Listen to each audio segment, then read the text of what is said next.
Salut à tous ici à Barrefers. Certains me demandent est-ce qu'il faut faire le Krav Maga? Est-ce qu'il faut pratiquer le Krav Maga, l'Aikido, le Kung Fu? Est-ce qu'il faut pratiquer ces arts martiaux traditionnels? Kung Fu Wushu, Kung Fu simplement, Karaté, Shotokan. Est-ce qu'il faut pratiquer ces arts martiaux-là pour se défendre, comme pour la self-défense? Est-ce que pratiquer ces arts martiaux-là, c'est une bonne chose ou bien ça sera détrimental? Ou ce sera à votre détriment plutôt? En fait, si on parle uniquement de self-défense, il faut savoir se battre. Est-ce que le Krav Maga va nous permettre de savoir nous battre? Le truc avec le Krav Maga, l'Aikido, le Kung Fu, c'est qu'ils n'ont pas été testés sur le terrain. Lorsque je vous mets Mike Tyson dans un ring, il y a peu de combattants de Krav Maga qui vont pouvoir l'affronter et gagner le combat. Il n'y a pas de compétition, à ma connaissance, il n'y a pas de grande compétition de Krav Maga. Tu vas pas aller dans un arena où il y a plein de gens qui pratiquent du Krav Maga, ils vont s'affronter, ou ils vont affronter des gens de d'autres disciplines et gagner. Par exemple, dans l'UFC, des gens de différentes disciplines, comme Stephen Thompson qui a amené le karaté, ou bien Lyoto Machida, ou Chuck Liddell qui ont commencé par le karaté.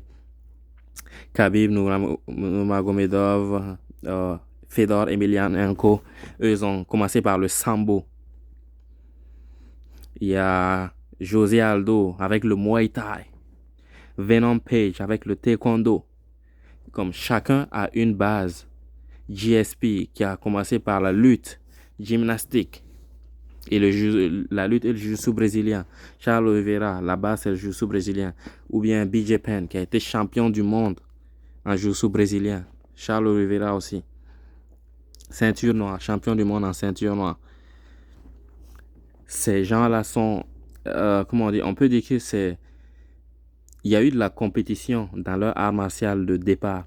Comme quand Charles Oliveira faisait du jiu-jitsu brésilien, il y avait des grands combattants en jiu-jitsu brésilien. Il y avait des compétitions, ils se battent et on voit qui gagne, qui est le plus fort. Et c'est international. Il y a plein de pays, il y a des combattants en jiu-jitsu brésilien, il y a des compétitions au quotidien, presque chaque semaine. Comme tous les jours dans le monde, il y a des compétitions en jiu-jitsu brésilien, mais si vous voulez être combattant professionnel jiu-jitsu brésilien, chaque semaine, il y a une compétition quelque part. Dans le monde, je connais des gens qui voyagent, chaque semaine ils combattent, ou chaque 2 semaines ils combattent. Ils vont à quelque part, ils combattent, ils vont ailleurs, ils vont combattre, ils vont ailleurs, ils vont combattre. Ils dépensent énormément d'argent dans les billets d'avion pour aller à différentes parties du globe combattre. Pas juste les compétitions l'IBJJF, mais d'autres compétitions aussi. Pour la boxe, c'est la même chose. Il y a plein de galas partout, il y a les Golden Globes, et là, les Golden Globes dans plein de pays et dans plein d'endroits. Il y a les les gants de bronze, il y a les gants d'argent. Gants de bronze, c'est comme les 3 premiers combats, je pense, amateurs. Gants d'argent, 10 premiers combats. Ça veut dire que quand tu as plus de 10 combats, tu peux plus faire les gants d'argent. Et il y a les Golden Globes ou plus. Tous les amateurs peuvent participer aux Golden Globes. Ça a été testé, la boxe a été testée. Et on peut le voir. Toutes les semaines, il y a des gens qui vont faire des tournois de boxe. Ils se battent avec un adversaire qui résiste fortement. Il veut la même chose que vous, il veut vous mettre KO. Et vous aussi, vous voulez le mettre KO et vous vous battez. Comme j'ai dit à l'UFC, ils ont rassemblé plein de gens de différents arts martiaux pour se battre. Et pour voir qui sera le plus fort. Le problème avec l'aïkido, il n'y a pas de compétition de ce genre-là. On va mettre plein de gens de aïkido ensemble, ou des gens aussi qui ne font pas de aïkido pour qu'ils se tapent dessus et qu'on voit qui survit à la fin. Un battle royale. On met plein de combattants de différentes disciplines et on les fait se battre et on voit qui survit. Il y a ça dans le jiu-jitsu brésilien. Il y a ça dans la boxe. Il y a ça dans le Muay Thai. N'importe qui d'une autre discipline peut faire du Muay Thai. Tu dois juste apprendre les règles, c'est tout. Et l'adversaire va être extrêmement résistant. Il va vouloir t'arracher la tête. Et toi aussi, tu vas vouloir lui arracher la tête. Le Muay Thai, le MMA, la boxe, la lutte. La lutte, c'est encore plus explosif. Quand les lutteurs ils sont extrêmement explosifs. Pam, ils te ramènent à terre. Pam, ils soulèvent et ils te mettent à terre violemment.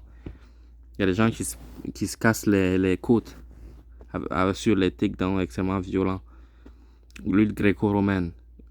lutte folk style wrestling, la lutte américaine, ou la lutte libre, le jiu-jitsu brésilien. Il y a des arts martiaux qui ont été testés en fait. Le kung-fu, est-ce que ça a été testé dans un ring? Est-ce qu'il y a plein de gens qui sont venus pour affronter un maître de kung-fu et il les a battus avec cette technique? Au Muay Thai, ça s'est passé.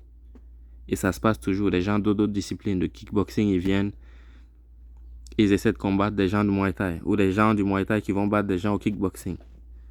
Le style est différent. Parfois, ils peuvent gagner ou perdre selon la stratégie. Ou selon le type d'adversaire qu'ils ont en face d'eux. Mais ces arts martiaux ont été testés. C'est pourquoi c'est mieux de se focaliser sur ça. Si tu veux apprendre la self-défense, focalise-toi sur les arts martiaux qui ont été testés plusieurs fois et qui sont encore testés. C'est pas comme si on a arrêté de faire de la boxe. C'est pas comme si toutes les compétitions de boxe se sont arrêtées. Pour le Krav Maga, il n'y a pas de compétition de ce genre. Mais en sambo, il y a des compétitions. Le sambo, c'est comme le MMA, comme le kudo. Ça veut dire que tu peux amener la personne au sol et faire des prises de soumission et vous êtes debout aussi et vous tapez dessus. Donc, faut-il faire du Krav Maga, du Kung Fu, de l'Aïkido et d'autres arts martiaux traditionnels? Ouais. Si tu as envie de le faire, fais-le. Moi, je ne vais pas t'arrêter. Je ne vais pas essayer de te convaincre de ne pas le faire. Si tu as envie de le faire, fais-le. Rien ne va. Moi, je ne vais pas t'empêcher de le faire. Mais si tu veux quelque chose d'efficace pour la self-défense, il faut apprendre quelque chose qui marche, qui a été vérifié, testé. Si tu es un grand boxeur, tu peux te défendre tout seul. Mais bien sûr, dans la self-défense, il y a plein d'autres choses qui entrent en compte, en ligne de compte. Mais si je ne vais pas prendre trop de paramètres en compte, je vais prendre juste le principe de se défendre, de pouvoir résister, renvoyer des pêches lorsqu'on vous en donne. Si tu fais du MMA, tu vas pouvoir amener la personne au sol et lui faire une clé de bras. Si tu fais du jiu-jitsu, c'est la même chose. Tu vas lui faire une clé articulaire. Si tu fais du Muay Thai, tu vas lui casser les jambes. Tu vas lui péter les tibias. Vous avez vu les low kicks de José Aldo à la fin de chaque combat ou une semaine après les combats, vous voyez parfois ses adversaires, ils sont en fauteuil roulant après ces combats après leur combat avec José Aldo. Jusqu'à 1-2 mois après le combat avec José Aldo, les gens sont en fauteuil roulant. On peut dire que le Muay Thai, c'est efficace. La lutte de Khamzat Chimaev. Dès que tu viens, il te prend et il te fracasse au sol avec la lutte. Il prend double leg, single leg, il soulève, bam, il te met à terre. Ou il va passer dans ton dos. Charles Oliveira, il fait toujours ça. Il fait un elbow drive. Ça veut dire, quand tu vas mettre ta main sur son épaule, il va pousser ton coude et passer dans ton dos et engager un étranglement immédiatement. C'est qui fait ça? Ça s'appelle une ryotulotine. Bien sûr, vous n'êtes pas obligé de connaître tous ces mots techniques, mais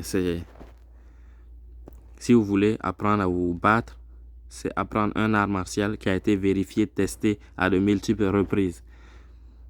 Le Krav Maga, il n'y a pas de compétition. Je ne pense pas que ça ait été testé autant que la boxe.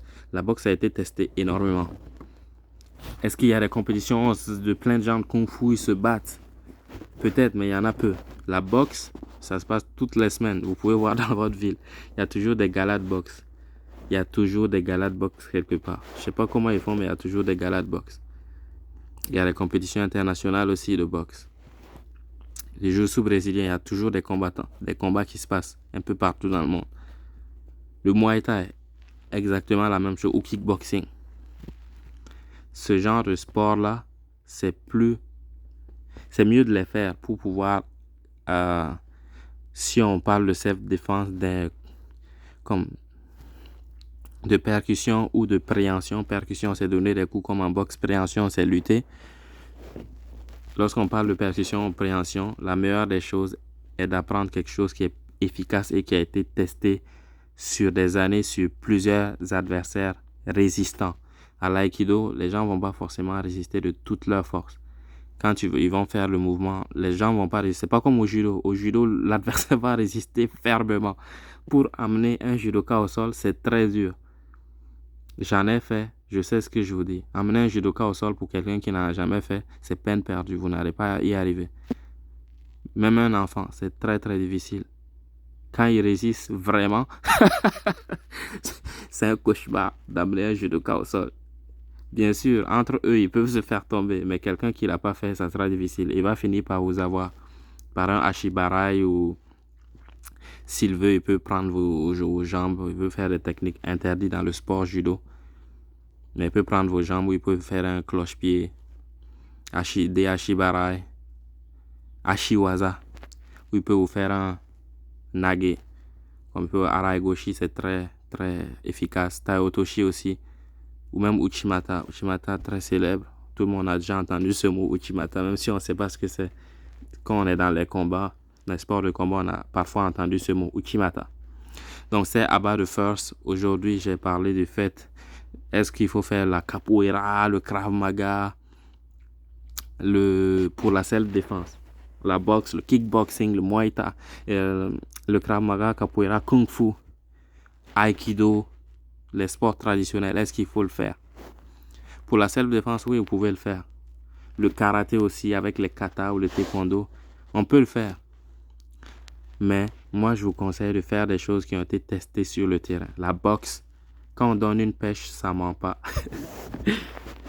Quand on te donne une pêche, ça ment pas. Une gauche-droite, ça passe toujours. Sur quelqu'un qui est inexpérimenté, en fait, si quelqu'un a fait de la boxe pendant une année ou un mois, et quelqu'un qui n'en a pas fait, quand ils se battent, la différence est abyssale. Même la lutte, le jiu-jitsu brésilien, quelqu'un qui a 0 heure de jiu-jitsu brésilien et quelqu'un qui a, je sais pas, on va dire 20 heures, la différence est abyssale. La différence est abyssale. S'il a une année de jiu-jitsu brésilien, et la laisse tomber. Ou une année de boxe, la personne est vraiment très forte. Faites des choses qui ont été testées. La lutte, quelqu'un qui a fait de la lutte, c'est très très très difficile de l'abattre ou de l'amener au sol. C'est très difficile. Ou même si vous l'amenez au sol, elle va se relever, elle va vous mettre au sol aussi. Elle va faire un grand impact. Quelqu'un qui a fait de MMA, c'est quelqu'un de très très dangereux.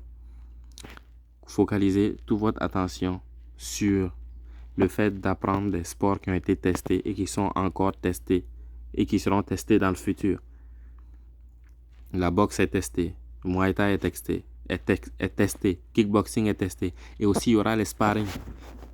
Dans Krav Maga, il n'y a pas forcément sparring. Aikido, il n'y a pas forcément sparring. Si vous voulez tester vos compétences en boxe, vous pouvez rentrer dans le ring, inviter quelqu'un, un ami qui va venir et qui va tester. Vous allez lui envoyer, il va vous envoyer, vous allez bouger. En Muay Thai, c'est la même chose. On fait toujours le Leng Chun. Ça veut dire sparring en Thai. Vous allez, ou bien en judo, vous allez faire un sparring de judo. Ou rouler en jiu-jitsu brésilien. Pour apprendre, si vous voulez tester vos compétences dans un art martial comme la boxe, il y aura des sparring. En judo, j'ai oublié le mot pour dire sparring. Mais il y a des sparring en judo. Et tu essaies de tester les connaissances pour voir si tu peux faire tomber quelqu'un avec ce que tu as appris. Et c'est très très difficile. Mais ces genres de trucs-là sont testés. Vous êtes testé sur vos connaissances. En Aikido et en Krav Maga, vous allez être testé sur vos connaissances, mais pas sur un adversaire extrêmement résistant. En boxe, le gars va être extrêmement résistant. Surtout si vous essayez de faire des combats amateurs, l'autre ne va rien vous donner. Il va falloir tout chercher, tout aller chercher, tout mériter. Muay Thai, c'est la même chose. Il va vous faire mal. Comme parfois aussi, le fait de se faire mal, ça nous fait comprendre un peu ce qui... on prend la mesure des coups qu'on porte aux autres. Lorsque quelqu'un me fait une gauche-droite, je prends la mesure un peu. Parce que moi aussi, je lui fais la gauche-droite. Je prends la mesure de ce que je fais. Lorsqu'il me donne un low kick, je prends la mesure de la douleur que ça peut lui faire aussi quand je lui en donne. Il y a des gens qui paniquent quand on leur donne un low kick vraiment puissant. Parce que c'est très très efficace. Ça fait très mal. Lorsqu'on n'est pas habitué à en prendre, on ne pourra pas en prendre beaucoup. Et même chez les pros, après 10, 20, 30, tu commences à marcher sur une jambe. Tu n'arrives plus à mettre la jambe à terre. Parce qu'elle est vraiment endolorie. Je vous encourage beaucoup à vous investir plus dans les arts martiaux qui ont été testés. Le MMA, la boxe, le kickboxing. Mais si vous voulez faire du kung fu, du judo, la capoeira, euh, de l'aïkido, le krav maga, le tai chi, le wing chun. Si vous voulez faire des choses là, vous pouvez le faire. Moi, je vous empêche pas de le faire. Vous pouvez le faire, ça. C'est de très beaux sports. Ici, je parle d'efficacité. Si on met un boxeur professionnel et quelqu'un qui fait du Wing Chun de façon professionnelle, on sait tout ce qu'il va gagner, peu importe la catégorie du boxeur. S'il est professionnel, ça va très mal se passer pour le gars qui fait du Wing Chun. Un boxeur professionnel comme quelqu'un qui fait du Kung Fu, ça va pas bien se passer pour le gars qui fait du Kung Fu. Ils vont lui mettre énormément de bâtons dans les roues. Et si c'est sur plusieurs rounds, le boxeur va finir par l'emporter. Parce que lorsque tu te bats et que tu es habitué à une certaine intensité, une certaine violence, le gars du Kung Fu, il ne s'est pas fait taper dessus tous les jours pendant des années. Il n'a pas pris des parpaings pendant comme plusieurs rounds à l'entraînement. Donc, il n'est pas forcément habitué aux sensations de prendre un coup de poing, une gauche ou une droite. Moi, je suis habitué, j'ai été désensibilisé à ça. Prendre des coups, ça me fait plus peur, comme quand je n'avais jamais pris un coup. Quand tu prends un coup, tu comprends, tu finis par t'habituer à la sensation que ça fait. Les coups de pied dans les côtes, les coups au foie. Tu sais à peu près comment ça va faire mal, ce que tu vas ressentir lorsque tu en prends un. Coup de genou, coup de coude. Tu t'habitues à la sensation. Coup de pied dans les cuisses, dans les mollets. Tu t'habitues à la sensation. Quelqu'un qui n'a jamais fait, quand on va lui donner un bon coup dans les genoux, quand il va prendre un coup dans les côtes, un coup de genou, un coup de coude, il va pas savoir comment réagir. Alors que lorsque tu l'as fait, tu vas connaître la sensation, mais ça va pas te surprendre. Quelqu'un qui, même s'il se bat dans la rue, il y a eu même j'ai regardé une vidéo où il y a des gens, des combattants de rue, comme ils s'appellent. Ils disent, ouais, moi je me bats dans la rue, je suis invaincu. On les amène dans une salle de sport. Et on les fait se battre contre des combattants, des boxeurs amateurs, comme des jeunes amateurs. Tu vois, la différence est abyssale. Un amateur prend n'importe quel combattant de rue qui a je sais pas combien de combats, victoires. Savoir se battre, c'est un art. Ce n'est pas aléatoire. Tu peux pas forcément l'apprendre tout seul, découvrir les techniques tout seul. Ça peut se faire, mais ça va prendre énormément de temps. Et tu pourrais avoir beaucoup de mauvais réflexes parce que les mauvais réflexes viennent. Ce qu'il faut faire est radicalement contradictoire avec ce que tu as envie de faire naturellement.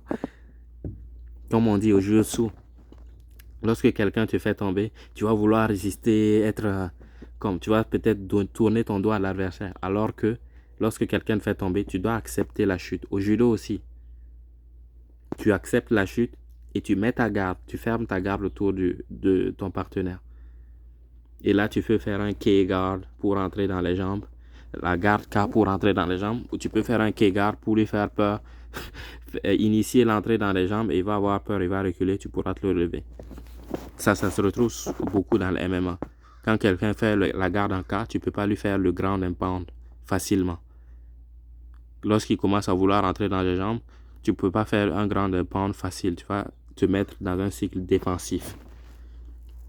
Et là, il va soit pouvoir entrer dans tes jambes, soit tu vas défendre et il va se relever. C'est un dilemme en fait.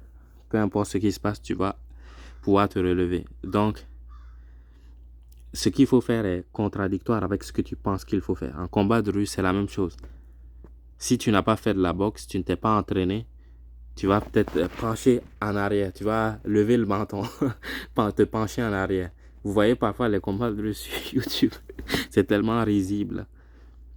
Les gens se pensent en arrière et mettent leur menton à l'air libre. Alors qu'il faut baisser la tête, garder le regard sur l'adversaire et monter la garde.